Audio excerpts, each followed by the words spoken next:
देवस्य धीमहि धियो यो नः प्रचोदयात्।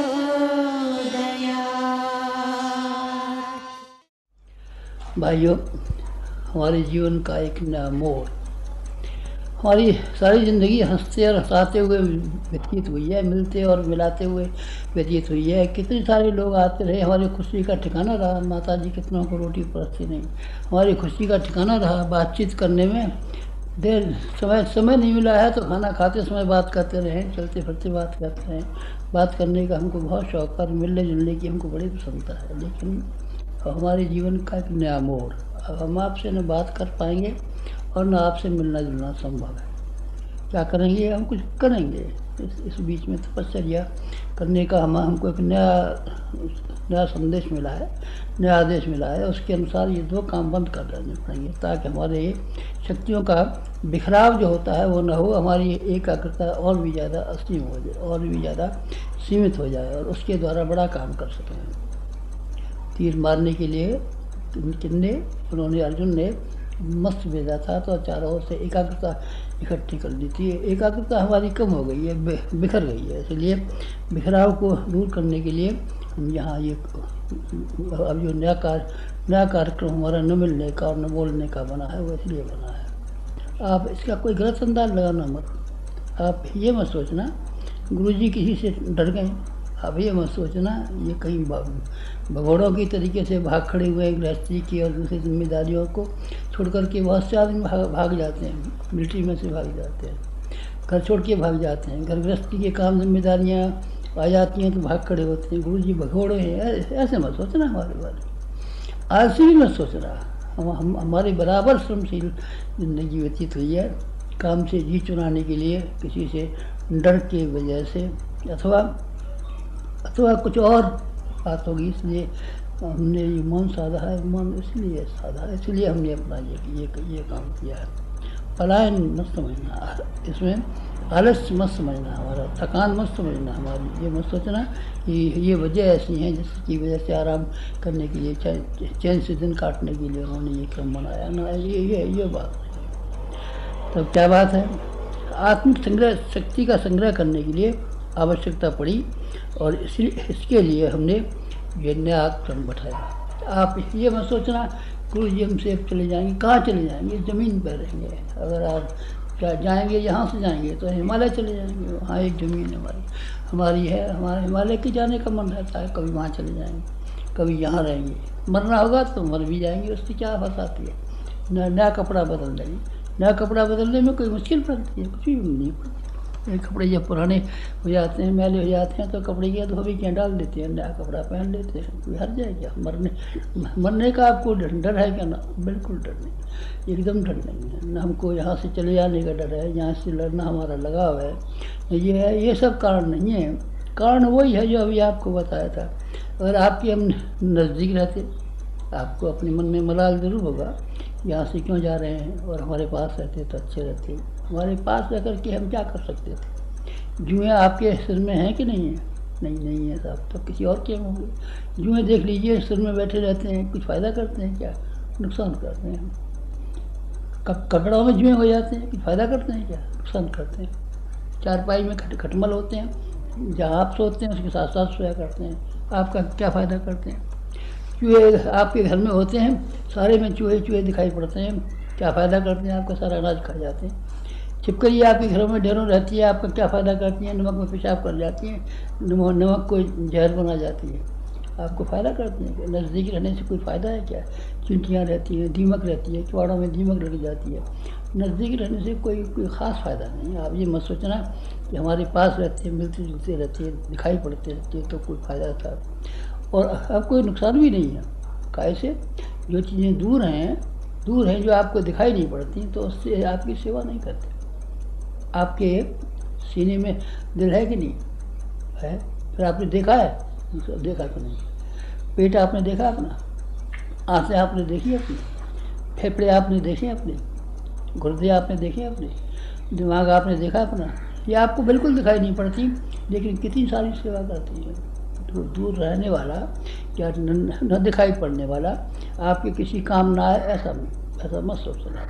सूरज कहाँ है, करोड़ों मील दूर है, आपके नज़दीक रहता है लेकिन दिखाई पड़ता है, आपके नज़दीक नहीं रहता है। आपकी सेवा करता है, कपड़े सुखाता है, आपके 100 काम करता है, आपको गर्मी देता है, रोशनी देता है। चंद्रमा कितनी दूर है, करोड़ों मील है। समुद्र कितने दूर है यहाँ से, करोड़ों मील है।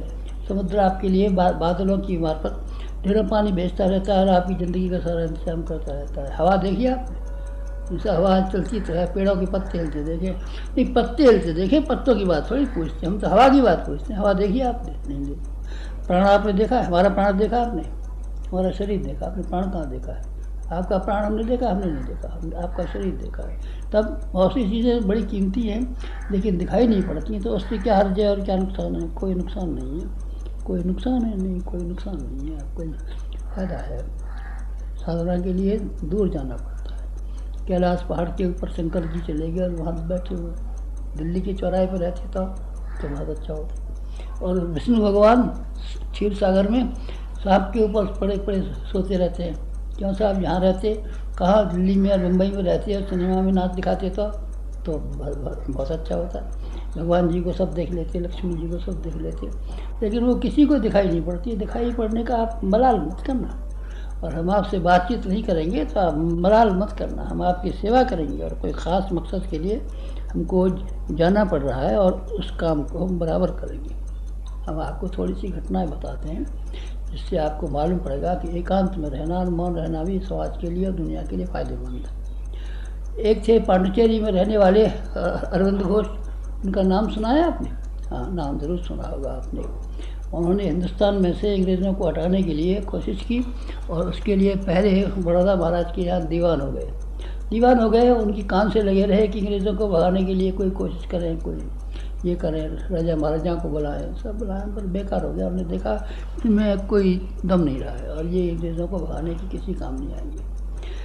फिर वो वहाँ से जाकर के नेशनल कॉलेज कलकत्ता में बनाया, नौजवानों को इकट्ठा किया। नौजवानों में दम होता है, इनको हम सिखा लेंगे, शिक्षण देंगे तो ये शायद समाज के काम आ सके। लेकिन वो कॉलेज के विद्यार्थी सब जाके पढ़ने के बाद मैंने कोई नौकर हो गया, कोई क्या हो गया, कोई क्या हो गया, कोई काम लाया है। फिर उन्होंने बम पार्टी बनाई, बम चलाए, अंग्रेज़ों को मार की बमों से भगा देंगे। इनके पास इतनी बड़ी तोपें हैं, इतनी बड़ी मशीन गनें हैं जो जलियांवाला बाग बना सकते हैं, कुछ भी कर सकते हैं। उसके लिए तुम्हारे बम जो कच्चे वाले बम हैं, देसी बम है, ये कि किस काम आएंगे? बना लोगे तो बना भी नहीं। उन्होंने कुछ फेंकने की कोशिश की पर देखा कि इससे आज़ादी नहीं मिलने वाली है। फिर वो पांडिचेरी गए। पांडिचेरी इसलिए चले गए क्योंकि वहाँ अंग्रेज़ों की हुकूमत नहीं थी। अंग्रेज़ों की हुकूमत होती तो फिर वहाँ तंग करते उनको, इसलिए उन्होंने एकांत में जा कर के तप करना शुरू कर दिया। तब की गर्मी ऐसी गर्मी कि उस गर्मी के मारे सारे वातावरण को उन्हें गर्म कर डाला। वातावरण जब गर्म होता है गर्मी के दिनों में तो आपने देखा है ना, साइक्लोन पैदा होते हैं। कभी कभी ऐसे साइक्लोन आते हैं, कैसे तूफान आते हैं, अंधड़ कभी ऐसे आते हैं, चक्रवात ऐसे आते हैं कि छप्परों को उखाड़ दें, पेड़ों को उखाड़ दें, बड़े ज़बरदस्त आते हैं। गर्म जो उन्होंने वातावरण किया तो उससे बड़े बड़े साइक्लोन आए। कौन कौन से आए नाम बताइए? चलिए हम नाम बता दें आपको। एक का नाम गांधी जी था, एक का नाम नेहरू जी था, एक का नाम पटेल जी था, एक का नाम मालवीय जी था, एक का नाम लाजपत राय जी था, एक का नाम सुभाष चंद्र बोस था। एक से एक बढ़िया आदमी थे। हिंदुस्तान की तारीख में एक साथ इतने महापुरुष पैदा हुए हैं, दुनिया की तारीख में कहीं नहीं हुए। लड़ाकू तो हुए हैं, सेनापति तो हुए, सिपाही तो हुए, व्यापारी तो हुए, धनवान तो हुए, पर कहीं भी कोई ऐसा कोई मुल्क नहीं है कि एक साथ इतने सारे महापुरुष पैदा हुआ हो। ये पांडिचेरी के अरविंद घोष की करामात थी। वो जो मौन रहते थे, एकांत में रहते थे, किसी से नहीं मिलते थे। माता जी रहती थी उनके पास। वो माता जी 6 महीने नहीं रोज़ाना 30 दिन वहाँ पर से खड़ी होकर के केवल दर्शन दे जाती थी, हाथ हिलाती थी, कुछ बातचीत एक शब्द नहीं होती थी। और कौन से? महर्षि रमण हुए। महर्षि रमण भी मौन रहते थे और इतने शानदार थे। गांधी जी ने जब राजेंद्र बाबू जब वह प्रेसिडेंट कांग्रेस के उसके असेंबली के बनने को थे तो उन्होंने कहा इतना बड़ा जिम्मेदारी संभालने के लिए महर्षि रमण के पास जाओ, वहाँ से आशीर्वाद लेके आना। आशीर्वाद बोल के तो नहीं देते थे पर उन्होंने आशीर्वाद दिया और आशीर्वाद हाथ हिला करके फिर इसके बाद में राजेंद्र बाबू शानदार राष्ट्रपति हुए। और कौन कौन हुए हैं, और दो के तो नाम बता चुका मैं, इसके अलावा भी हुए होंगे जिन्होंने वातावरण को गर्म किया। रामकृष्ण परमहंस ने वातावरण गर्म किया और उन्होंने किया। आप ये मत सोचिए कि आज़ादी की लड़ाई स्वयंसेवकों ने ही लड़ी है, बहुत जेल जाने वालों ने ही लड़ी है। आज़ादी की लड़ाई के लिए, वातावरण बनाने के लिए जो मौन रहने वाले और एकांत में रहने वाले अरविंद घोष वगैरह ने जो काम किया है, बहुत शानदार काम किया है। आप हमको भी ऐसा सोचिए कि हम कोई शानदार काम भी करेंगे, बैठ करके बेकार का समय नहीं गंवाएंगे। फिर आप लोगों से भी संबंध तोड़ लें जिंदा होते हुए, भगवान जब आएंगे और उठा ले जाएंगे तब तो ना आपके हाथ की बात है ना हमारे हाथ की बात है। लेकिन जो हमारे हाथ की बात है उस नया मौके को हम तोड़ दें और आपसे न मिलना शुरू करें, तो इसके पीछे एक बहुत बड़ा काम छुपा हुआ है, बहुत बड़ी जिम्मेदारी छुपी हुई है, बहुत बड़ी शान छुपी हुई है। आइंस्टीन का नाम सुना है आपने?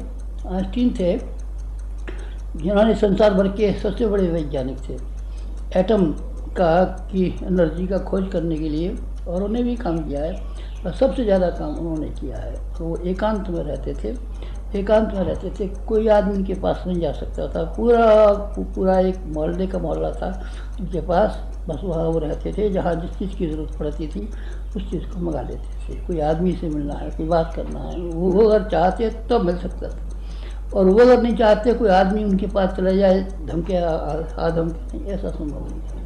अकेले रहते थे और उनके काम में डिस्टर्ब न हो, कोई आदमी उनके काम में व्यतिक्रम न पैदा करे। इसीलिए आइंस्टीन एकांत में रहते थे। हम भी एकांत में इसलिए रहेंगे, ऋषि भी एकांत में रहते थे, गुफाओं में चले जाते थे और जगह चले जाते थे। वशिष्ठ गुफा है, एक व्यास गुफा है, आप कभी हिमालय पर जाएँ तो देखना व्यास गुफा कहाँ है और वशिष्ठ गुफा कहाँ है। गुफा में भीतर रहते थे, न आदमी से कोई बातचीत करने का मौका था, न वहाँ एकांत ही था। इस तरीके से ये प्राचीन काल में जो हुआ है, ठीक उसी की ये नकल करने के लिए हम अब इस समय जाने की तैयारी कर रहे हैं। आप क्यों जाने की तैयारी कर रहे हैं? क्या मुसीबत आ गई? आपको मुसीबतें दिखाई नहीं पड़ती, उनको वो मुसीबतें दिखाई पड़ती हैं। समय ऐसा ख़राब आ गया है कि आप उसके बारे में जानकारी प्राप्त कर सकें तो आप शायद कांपने लगें। क्या बात हो गई है समय की में एक तो जहर फैलने लगा है। जहर आदमी के जहर की तैयार करता है और जहर को हर जगह फैलाता हुआ चला जाता है। पानी में जहर, हवा में जहर, मिट्टी में जहर, पेड़ पौधों में जहर, ये प्रदूषण, ये बड़ी बड़ी फैक्ट्रियाँ चलती हैं, कोयला इसमें जलता है, तेल इनमें जलता है, हर जगह हवा में इतना जहर लग गया है, हवा हमारे लिए बहुत जहरीली हो गई है। पानी कहाँ से आता है बताइए? बरसात में से आता है। बरसात में से कहाँ से जाता है? नदियों में से आता है, नदियों में से समुद्र में जाता है, समुद्र में से बादलों में जाता है, नदियों में सारी की सारी गंदी फैक्ट्रियाँ हैं जिसमें क्या जहर मिले हुए होते हैं, उसमें जा डाल देते हैं, नदी में घूम घाम करके आपके पेड़ों में आ जाता है। ये और एक नया सुगुफा छोड़ा है कि जो कीड़े फसल को खाते हैं, पौधों को खाते हैं, इनको गैस से मार डालना चाहिए। गैस से पेड़ पौधे मरे हैं कि नहीं मरे हैं, कीड़े मरे हैं कि नहीं मरे हैं, पर भोपाल का तो नज़ारा आपने देखा ही होगा। हज़ारों आदमी किस तरीके से मारे गए। कीड़े मर करके तो नए पैदा हो जाते हैं, DDT से मच्छर मारते हैं फिर नए पैदा हो जाते हैं, पर इंसान तो नहीं पैदा हो जाते। आज के समय में जहर का युग आ गया। और ये समय किसका आ गया? ये विकर्ण का ज़माना है। विकर्ण कैसे होते हैं? जो अणु का उपयोग लोग कर रहे हैं, लड़ाई के लिए भी तैयारी कर रहे हैं और बिजली घर बनाने के लिए भी उसी की तैयारी कर रहे हैं। एटॉमिक भट्टियाँ बनती चली जा रही हैं और उनमें से इस तरह का विकर्ण निकलता है कि जो हमारे आदमी के शरीर के भीतर चला जाए तो हमारे बच्चे अपंग पैदा हो जाए, कैंसर की बीमारी हो जाए। वातावरण इस तरीके से विकर्ण से खराब होता हुआ चला जाता है। एक और बात है, एक बात क्या है? जनसंख्या की वृद्धि। आदमी इस कदर पैदा हो रहा है कि चूहे को पैदा होना बताएं कि खरगोश का पैदा होना बताएं, यानी क्या बताएं। इस कदर आदमी के में से आदमी निकलता हुआ चला जाता है कि ज़मीन पर न खाने को है, न कहीं कपड़ा है, न कहीं रोटी है, न कहीं कोई चीज़ है, न कहीं मकान बनाने को जगह है। हर जगह कहीं न सड़क पर चलने को जगह रहने वाली है। अगले दिनों ज़्यादा आदमी जो बढ़ते चले जाते हैं, एक आदमी के 4 बच्चे हुए, 4 बच्चों के 16 हो गए, 16 बच्चों के 64 हो गए। जब जब ईसा मसीह के समय में और भगवान बुद्ध के जगह में कुल सारी दुनिया में 1 करोड़ के करीब आदमी थे, और अब 500 करोड़ हो गए। और अगली शताब्दी में आप देखेंगे कि जो आदमी पैदा हो जाएंगे उनको सड़क पर चलना मुश्किल पड़ जाएगा, सड़क पर जगह नहीं मिलेगी, मकान कहाँ है। अब ये आफत ऐसी आ रही है कि ये आफत दुनिया में तबाही लाएगी, बढ़ते हुए इंसान दुनिया में तबाही लाएंगे, बढ़ते हुए बच्चे दुनिया में तबाही लाएंगे। आज का देशद्रोह किसी से पूछें तो मैं कहूँगा बच्चा पैदा करना देशद्रोह। किसी आदमी में 100 लगाने हो तो 30 100 जो बच्चा पैदा करे उस मर्द मारे कोई और बच्चे अंधाधुंध पैदा होती है, अंधाधुंध पैदा होती है, मुसीबत।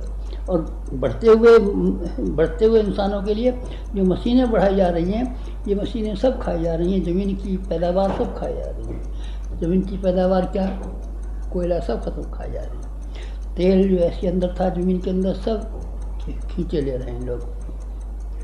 ज़मीन के अंदर लोहा है, सोना है, धातुएं हैं, ये सारी की सारी धातुओं को लोग बुरी तरीके से खर्च कर रहे हैं और इस तरीके से इसमें से नुकसान पहुंचा रहे हैं कि सारी धातुएं अब 50 वर्ष के लायक रह गई है। कोयला और मिट्टी का तेल 50 वर्ष के लायक रह गया है। फिर ये आपकी रेलगाड़ियाँ और मोटर गाड़ियाँ और फलानी गाड़ियाँ और ये गाड़ियाँ सब कबाड़ खाने में जाएंगी और एक कोने पर खड़ी रहेंगी। सारा तेल आप खत्म कर लेंगे तो क्या होगा, तो क्यों हो रहा है तेल ख़त्म? ये मशीनरी बढ़ रही है, उद्योग बढ़ रहा है, साइंस बढ़ रही है, इंसान बढ़ रहे हैं, इस कदर से खर्च बढ़ रहा है, मुसीबत आती है। ये भी एक मुसीबत है, आपको दिखाई नहीं पड़ती पर मुझे दिखाई पड़ती है। आदमियों की नीयत ऐसी ख़राब हो गई है। क्राइम, यहाँ देखिए, अपराध अपराध अपराध अपराध को लोग होशियारी में संभालते हैं, उससे अब शर्मिंदा नहीं होते। आप किसी दुकानदार पर चले जाइए, मिलावट सब में करेंगे, मिर्च में मिलावट, हल्दी में मिलावट, आटे में मिलावट, हर चीज़ में मिलावट इस तरीके से हो रही है कि मानो चोरी करना और मिलावट करना और किसी को मार डालना और जहर देना कोई गलती की बात नहीं। दूध में आप जहाँ चाहिए पानी मिला हुआ मिलेगा, अरारोट मिला हुआ मिलेगा, ब्लैटिंग पेपर मिला हुआ मिलेगा। चाहे आपका पेट ख़राब हो जाए तो क्या, आपको जलंधर हो जाए तो क्या, और आपकी लिवर की शिकायत हो जाए तो क्या, दूध वाला किए बिना मान नहीं सकता। इस तरीके से क्राइम मनोवृत्ति उसके लिए कह रहा हूँ जिसमें हत्या की बात कहते हैं, बहुओं के जलाने की बात कहते हैं, दहेज की बात कह रहे हैं, उनकी नहीं कह रहा हूँ मैं, तो रोज़मर्रा की बात करता हूँ आपसे, जिसको हर आदमी धीमे ढंग से कर रहा है। हत्या भी होती है, हत्या क्या होती नहीं है, ये सब बात हो रही है। और लड़ाई की तैयारी हो रही है। लड़ाई की तैयारी, तीसरा वाला युद्ध अगर हुआ तो इतना भयावह युद्ध होगा कि कोई भी इंसान उसमें से बाकी बचने वाला नहीं। ये ज़मीन भी अगर मिट्टी होकर के, धूल होकर के, खाक होकर के अगर ग्रहों के आसपास चक्कर काटने लगे तो आप अचंभव मत मानना। ये एटम 6000 के करीब एटम है और एक बम इतना ज़बरदस्त है, कोई काय का बना हुआ है कि कितने मेगाटन का है, कितनी मेगाटन का है। युद्ध की तैयारियां हैं। कभी किसी पागल आदमी ने एक बटन दबा दिया और इस तरीके से लड़ाई शुरू कर दी तो सामने वाला तो शुरू करेगा ही, सामने वाला शुरू करेगा। इस तरह का वातावरण, सारे के सारे वातावरण में जहर मिल गया है। लोगों ने बुरे विचारों से ये सब कर दिया है। इसके लिए क्या क्या काम करना पड़ेगा? इसके लिए यही काम करना पड़ेगा कि अब हमारे जैसे व्यक्तियों को एक कोई शक्ति इकट्ठी करनी पड़ेगी। हमारी शक्ति से ये बिखराव का संभव था, अब ये बिखराव न हो, इससे आगे बिखराव न हो। बस इसके लिए शक्ति का समन्वय करके उसके लिए हम चले हैं, लड़ने के लिए और पैदा करने के लिए। दो कामों के लिए दो काम करने हैं हमको।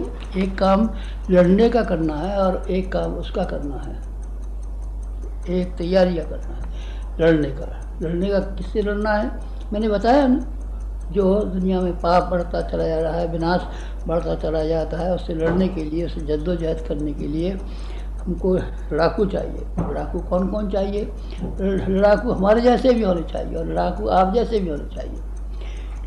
लड़ने के लिए तैयारी कीजिए और बनाने के लिए तैयारी कीजिए। बनाना क्या है? लंका में फतह पाने के बाद में भगवान ने क्या किया था? रामराज्य बनाया था। रामराज्य भी बनाना है, उनको लड़ाकू भी पैदा करने हैं, लड़ाई भी करनी है और बनाने वाले भी पैदा करने हैं। बनाने वाले को पैदा करने के लिए हमारा मन है कि हम बनाने वाले को बनाएंगे। ताकत जिन लोगों के पास है, शक्ति जिन लोगों के पास है, भगवान ने विभूतियाँ जिनको दी हैं, उन विभूतियों के साथ के वालों के साथ में अब हम लगेंगे अपनी शक्ति से इकट्ठा करके। अकेले से हम नहीं कर सकते थे। कुंती ने 5 बच्चे पैदा किए थे, हम भी 5 बच्चे पैदा करने जा रहे हैं। बिल्ली बच्चे पैदा करती है तो सबके सामने नहीं करती, किसी जगह तलाश कर लेती है और वहाँ जा कर के पैदा करती है। कुंती ने भी 5 बच्चे पैदा किए थे और ऐसे शानदार बच्चे पैदा किए थे कि मज़ा आ गया।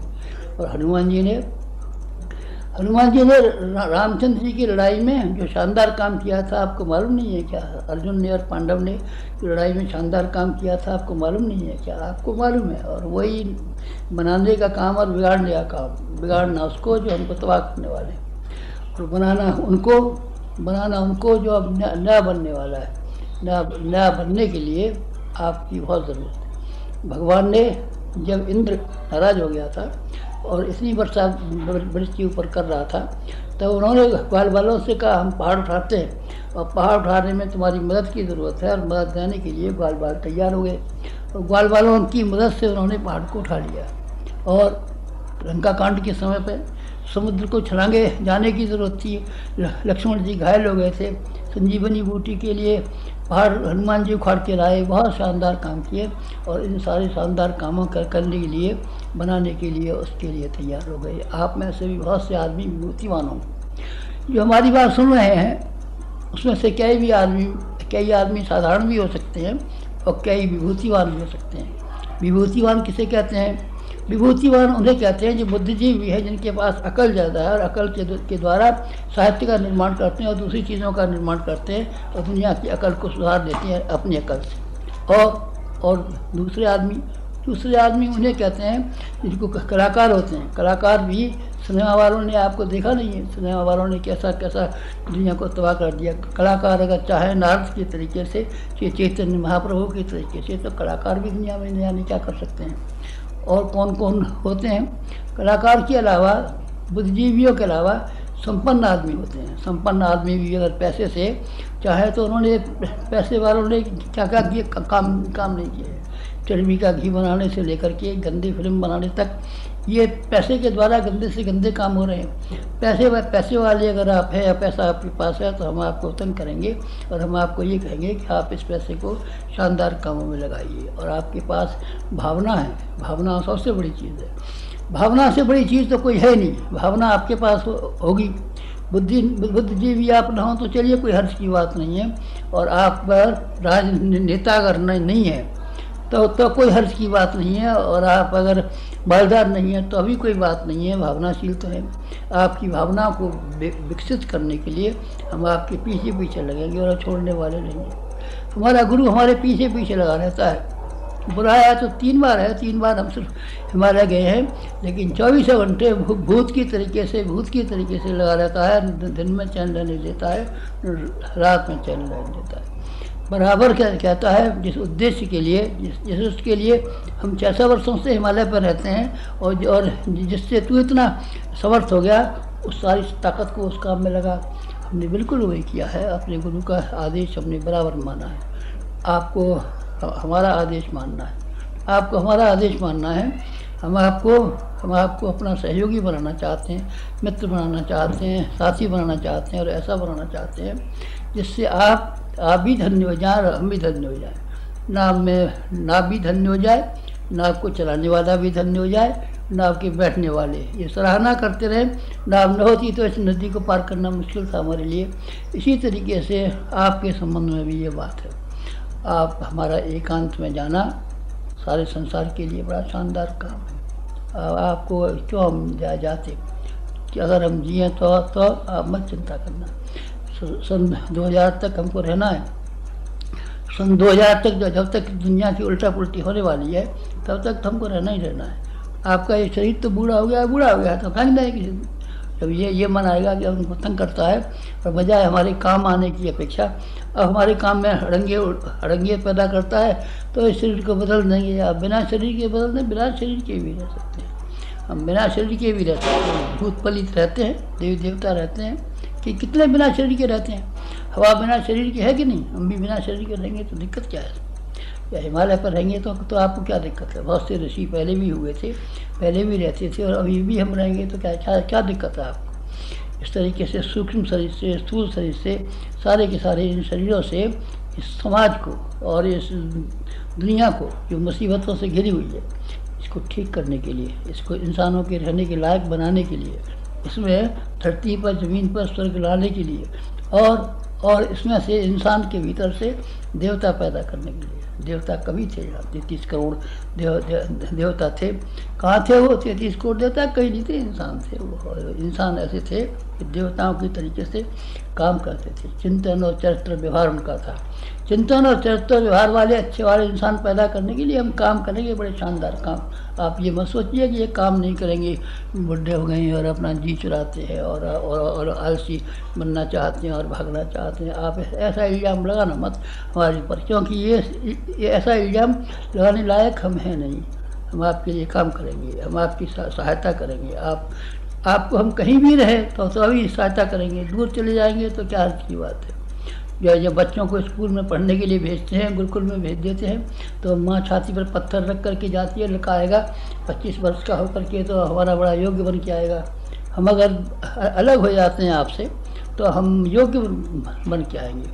और गांव में अकाल पड़ता है तो अब घर का मालिक कहीं बाहर प्रदेश में नौकरी करने चला जाता है, उस नौकरी से मनी ऑर्डर घर को भेजता है, रहते दूर है, और दोनों के बीच में रिश्ता कहीं कमज़ोर नहीं होता। न घर वाले ये समझते हैं कि हमारा घर वाला नहीं है, न वो समझता है कि हम प्रदेश में आ गए तो हमारा कोई नहीं है। दोनों ही समझते हैं हम एक दूसरे के हैं, और हम और आप हमेशा एक दूसरे के रहेंगे। हम आपकी कोई सहायता कर सकते होंगे तो सहायता करेंगे, आपकी सेवा कर सकते होंगे तो हम आपकी सेवा करेंगे। आपको प्रेरणा देने की स्थिति हमारी रही तो हम आपको प्रेरणा देंगे, हम आपको ऊंचा उठाएंगे, हम आपको आगे बढ़ाएंगे। हमारे लिए जो कुछ भी मुमकिन है वो हम करते रहेंगे। फिर क्या दिक्कत है आपको कि हम नहीं बोल सकें आपसे तो क्या, और आपसे नहीं बात कर सकें तो क्या? चाहे जो हो, हम आपके साथ रहेंगे। हमारे मौन के बारे में और हमारे एकांत के बारे में आपको कोई गलत फहमी न हो, इसीलिए आज हमने अपनी सब बात बता दी कि इसका क्या कारण है और क्यों हम ये करने जा रहे हैं। आपको मालूम है, एक बार मुसीबत आई थी और वृत्तासुर नाम का एक ऐसा राक्षस था कि जो किसी के काबू में नहीं आता था और सबको हैरान कर रहा था। महर्षि दधीच ने अपनी अस्थियों को ऐसा मजबूत बनाया कि इसका वज्र बनाया जा सके। हमने भी अपनी अस्थियों को ऐसा वज्र बनाया है कि जो मुसीबतें दुनिया के ऊपर छाई हुई हैं उसको ठीक करने में हम काम कर सकें। और आपने भागीरथ का नाम सुना है? भागीरथ गंगा को रिवा के लाए थे, क्योंकि पानी की हर जगह कमी थी, हर आदमी मुसीबत में पड़ा हुआ था। उसको पानी देने के लिए, हरियाली उगाने के लिए, हर जगह सशब्द करने के लिए वो भागीरथ ने किया था। और उन्होंने तब किया था, ज्ञान की गंगा लाए थे, गंगा को लाए थे, हम ज्ञान की गंगा लाए थे। और हम दधीच की तरीके से अपनी हड्डियों को इतना मजबूत बना रहे हैं कि जिसमें जो 5 बातें आपको बताई थी, जो प्रदूषण भी फैला हुआ है और जहर भी मिला हुआ है, विकर्ण भी फैला हुआ है, युद्ध होने की संभावना भी है, लोगों की नीयतें भी खराब हो गई हैं। इस तरीके से जितनी भी खराबियां हैं, इस खराबियों को लड़ने के लिए हमारा वज्र, हमारी अस्थियों का वज्र ऐसा बनेगा कि ये सब को तहस नहस कर देगा। देवता बेचारे भाग गए हैं, देवताओं को उम्मीद दिलाएगा और देवताओं को आश्वासन बनाएगा कि आप परेशान मत होइए, हमारा वज्र बन रहा है, हम भागीरथ हैं और हम तप करने जा रहे हैं। एकांत में भागीरथ ने भी तप किया था और हमारा भी तप है। सहायक तो उनके शंकर जी थे और हमारे गुरु हैं, वो भी शंकर जी हैं। इस तरीके से हम आपके लिए, आपसे जुदा होते हुए बड़े काम के लिए जा रहे हैं। आप हमको आशीर्वाद दीजिए, आप हमको सहयोग दीजिए और आप दुखी मत होइए।